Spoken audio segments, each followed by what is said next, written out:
Hey guys, I have been quite busy today and I haven't started the vlog yet. It is 4:30 and I just got home from work and I figured I should probably start the vlog.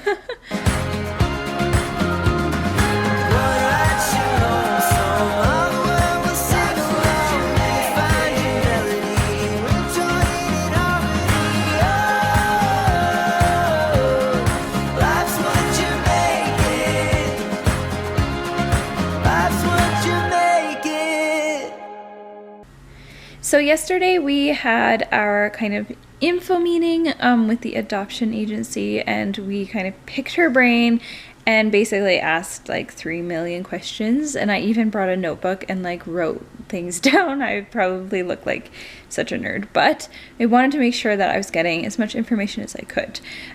So when Caleb gets home in a little bit, we'll talk more about kind of what we learned from that. But yeah, this week has been a little bit busier for me than most. Today was actually the first day of preschool classes, so it was fun to get to kind of meet some of the kids and to play with them and, you know, see their smiles and everything was really nice. And I did actually find out that this particular job has over an hour lunch break, which I am not used to. Like, I'm used to kind of shoveling down my food and getting ready for the next class. So this one, today my lunch break was an hour and 15 minutes, and like I did not know what to do with myself. I was like, oh my gosh. And all of the other teachers live close by to the preschool, so they go home. And so like I was like by myself and it was so sad.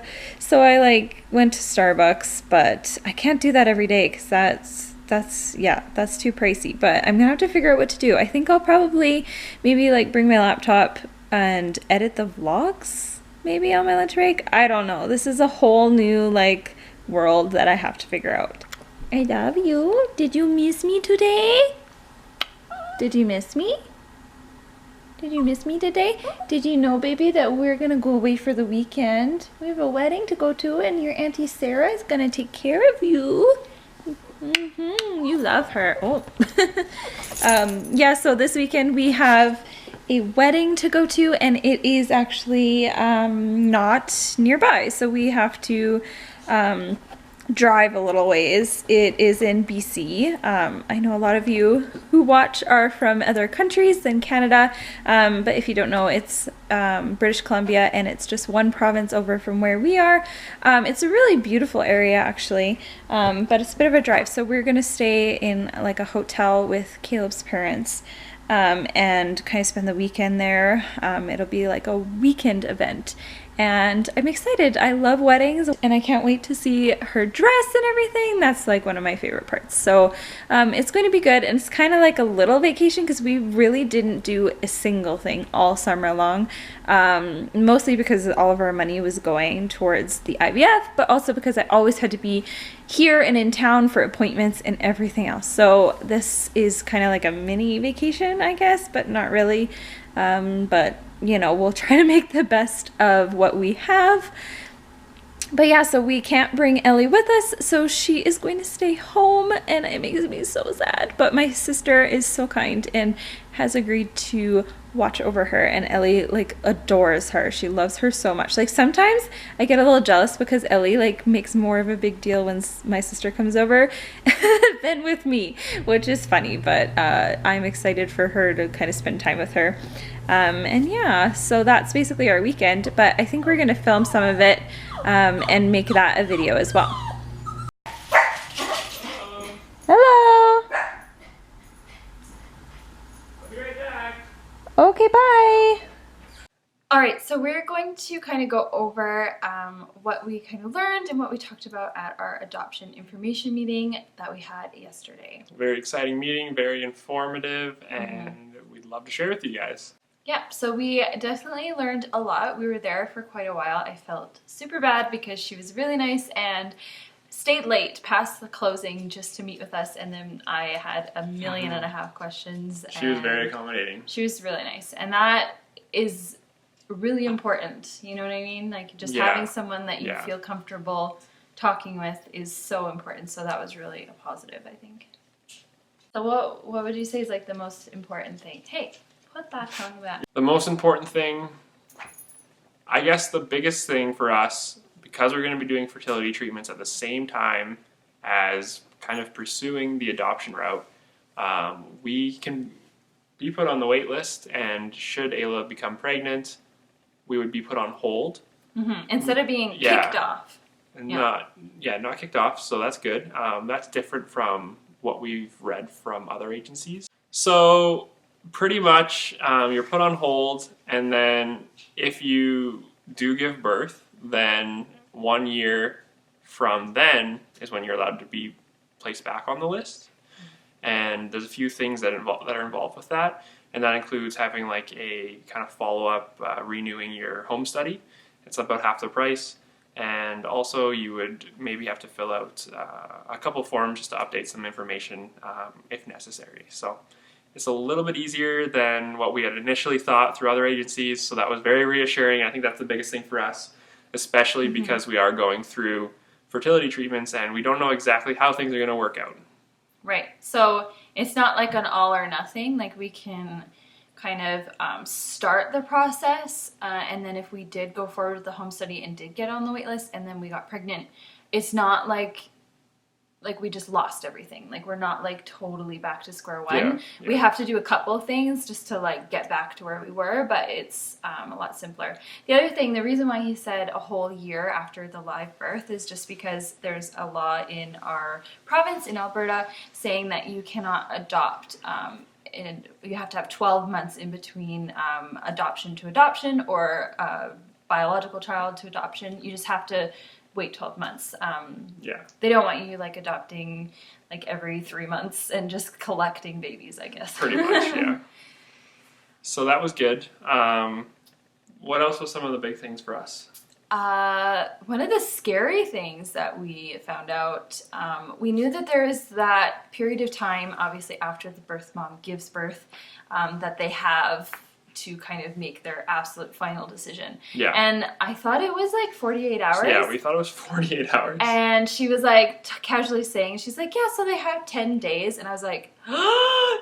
I was like, that's going to be the most stressful 10 days of our whole entire life if it came to that. Yeah, that's intense. I mean, 10 stressful days of who knows. Like, they said of all of their placements in a year, which is around 40 to 50, it can happen 1 or 2 times. It's pretty rare. So it's low chances, but still, it could happen. And what was it that she referred to it as? I can't remember the word, and I don't want to say it wrong, so I'm just gonna. Yeah. Anyway, so that would be stressful. Crazy thing. I think one other thing we learned, along with that whole process, is it's actually a full year before the child's name is legally changed to our last name. Yeah. So from the time they are adopted into your home, it takes 6 months to 12 months for all the legal proceedings to actually be finalized. Yeah. So you're, even though they're your child, they won't actually share your last name until they're officially done. So another thing that we kind of learned about is that we would be able to kind of accept or decline and be put on instant placements. So what that means is basically if we're on the wait list and say there is a birth in a hospital and then the birth mother kind of decides then that she is wanting to make an adoption plan, she can go through the agency, look at the files. If she picks our file, they literally call us and they're like, hey, there's a baby for you. And you go and you get the baby.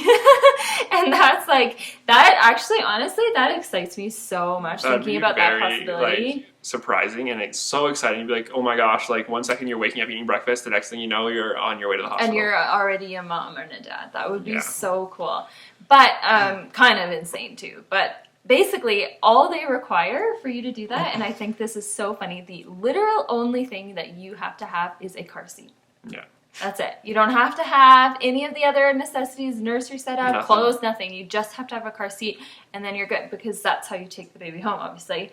So I thought that was really funny. You don't need a nursery. You don't need a bed. You just figure it out. I guess you just run to Walmart. I don't know. Like, you'd have to have your family and friends be hooking you up or something. I think, like, when you're on the wait list, you'd, like, slowly start to, like, buy things because you know it's going to be used. Probably buy, like, a crib. So basically everything that we heard, we did kind of like, and it was kind of in the direction that we were kind of hoping to hear. Yep. You know, the wait list thing is kind of the biggest scare or difficulty because we're terrified of having to wait that long. But the interesting thing that we did learn is how they kind of do it. I knew there was a system, but I didn't know exactly how. So basically, when you get put on the list, you get put on the bottom, obviously. And then what it means to be on the bottom is from the bottom. is just that's how they chronologically show the profiles to the birth mom. Yeah. So she could come in and she could be very specific. She could say, I want young parents, I want a mom who wears glasses and is a preschool teacher, I want a dad who is awesome and cute and has a cool hairdo. And we could literally be at the top of that list because there aren't as many matches. Yeah. Or they could be more general and just say, we just want you know, good, responsible parents. And then obviously we might not get shown because it's going to go through the first 100 responsible parents before it gets to us. Yeah. So it really, really depends. Like, it's impossible to know how that would turn out. We would be hopeful and think that maybe we would be candidates that would appeal to certain birth moms, but we don't know that we will even get shown. And then the other cool thing I thought, which I don't know if we would do necessarily, is you can call in and you can ask, hey, like, A, where am I on the wait list? Like, how far have I moved up? And B, have you shown my profile? And, like, how many times? Which, like, could be really depressing because if they've shown it, like, 70 times and you haven't been picked, that could really sting. But, yeah. So I don't know what we would do. I think I would be curious, probably. Like, I wouldn't call, like, every day or once a week. I'd probably call, like, maybe once a month. Yeah. Just to see, you know, it'd be interesting. And it would be kind of hopeful. And even if there were no hits, I'd be like, okay, well, we're still low on the list. Mm-hmm. You know what I mean? We might just have a better, like, letter to the mom.